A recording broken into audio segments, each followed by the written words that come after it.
I met her at a friend's restaurant / pub, which is not too far from a house, from a residence. This is around the same time or the same year that he had negotiated or initiated lobola negotiations for Rosetta Moachi, who is his long-term partner. They had been together for 13 years. I informed my parents of what I'm thinking of doing, which was introducing the families formally. And we set a date. The agreement there was that, Tsoho would understand that there is a Rosetta in the picture. In early 2019, Tshegofatso fell pregnant. So she told me she was expecting, and it was a big shock to both of us, and we discussed on whether we were going to terminate or keep the child, and we both came to the conclusion that we would terminate. And he says the agreement was around the personal circumstances and where they were both in their lives and wouldn't be able to, take care of a baby. I'd occasionally go see her at a house and park outside, and it was never a very serious relationship.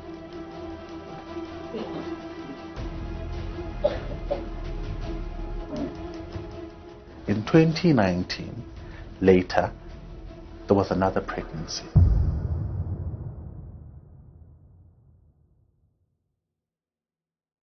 I did go to her house in that week. And yeah, we discussed it, and I think we didn't know how far she was, as I think the last time we had been together was in October. So I think she had told me at a very late stage of her pregnancy. And Tshegofatso made it clear that she did not want to go the abortion route. In fact, I remember him saying he reacted to the news that Pule was pregnant, saying something along the lines of, "Oh, this can't be good." And he said that he ended up agreeing that in fact, okay, he accepts that the baby would be born and that he would be a father. Turk had given her the name Kamano. I had initially said Ntomgaise, which means daddy's girl. Painting a picture of, while it was difficult, this was the kind of ups and downs that any relationship would go through.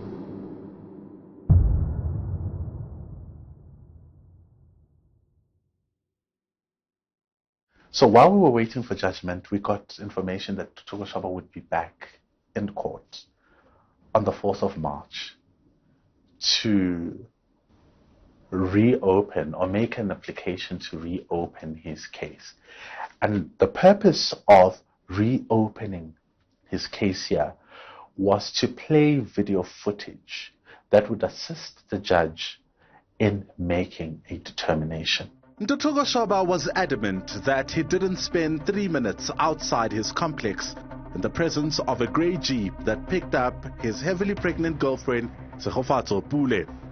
In this video he brought before the court to prove this claim. Both Shaba and Pule are seen walking outside the complex to wait for a Jeep that arrives at 6 minutes past 10 at night. Pule is seen walking to the vehicle and seemingly talking. Shaba, the alleged mastermind in Pule's murder, previously told the court that he didn't see the driver as he was wearing a mask and a cap. State witness Brian Watson, a trustee from the Westlake complex, saying the footage and the cameras are set up in such a way that they are motion sensitive. When there is no motion, they don't pick up. And that is why you see there's a jump cut in that video footage between 6 minutes past 10 and 9 minutes past 10. What could have happened between that time? And that seemed quite critical to this particular case, because in its closing argument, the state argued that in that 3 minutes, it's quite clear that Mr. Malepane's version that they communicated would be the one that's probably true, given the fact that there is no footage. But also, if you look at the time that he spent there, it says it is enough that there could have been a conversation that happened during that particular time. And then he was asked, Mr. Shoba, are you saying that you couldn't have spent 3 minutes outside? And he said, correct. The 3 minutes between 6 minutes past 10 and 9 minutes past 10 is still unaccounted for. It remains nothing but a mystery, leaving the court with a question mark on whether or not Shoba had an interaction with Malepane. Seeing Pule in the video brought back emotions for the bereaved family as they saw the last moments of their daughter alive.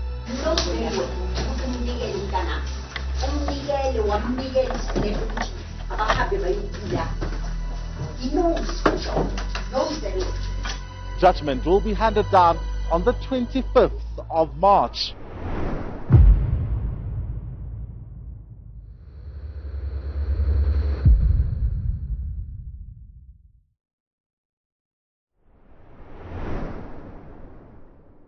So March 25 started out at Tshegofatso Pule's house, and you could tell the anxiety that the family felt.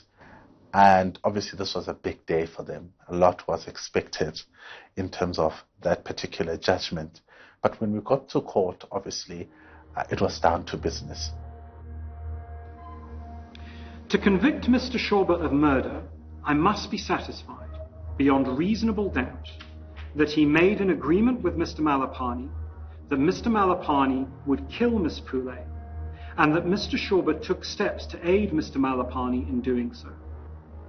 A mere agreement to kill would result only in a conviction for conspiracy to murder. To be guilty of murder, Mr. Shoba must also have assisted Mr. Malapane in implementing that agreement. The evidence needed to be taken into account in terms of whether or not the judge believed that the reason why they were meeting was to procure cigarettes. I do not accept that Mr. Shoba's visits and telephone calls to Mr. Malapane were about the purchase of cigarettes, because I do not accept that Mr. Malapane ever sold them.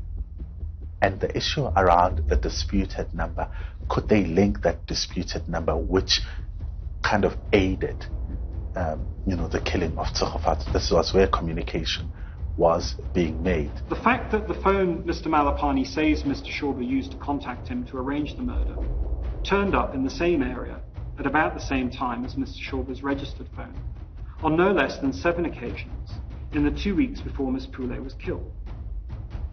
That the 081 number placed a call to Mr. Malapane in the minutes before Mr. Shoba and Miss Pule's first and second trip to the complex gate. Moreover, having treated Mr. Malapane's evidence with the requisite caution, I see no alternative but to accept that the material core of Mr. Malapane's evidence is clear and satisfactory in every material respect. Accordingly, I reject Mr. Shoba's version of what happened when Miss Pule left the Westlake complex on the 4th of June 2020.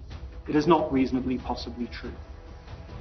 That Mr. Shoba arranged for Mr. Malapane to kill Miss Pule, that he first attempted to do so by having Mr. Malapane meet Miss Pule at the Ormond McDonald's outlet, and that when that plan failed, he knowingly and intentionally delivered Miss Pule into Mr. Malapane's hands on the night of the 4th of June 2020. Mr. Shoba, can you stand up, please? For these reasons, Mr. Shoba, I've reached the following verdicts. On count 1 of the indictment, I found you guilty of the premeditated murder of Tshegofatso Pule. On count 2 of the indictment, I find you not guilty of obstructing justice. You may sit down. I hand down the judgment. And for them, it was emotional. It was that moment where they finally got what they've been calling for.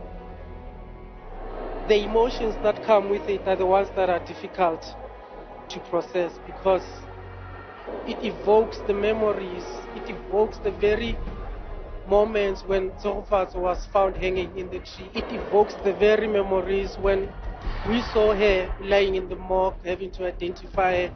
It evokes the memories of having lost not only Tshegofatso, even the child that she was expecting. So, what you're seeing here are celebrations, and I'm going to bring you closer to, these celebrations here.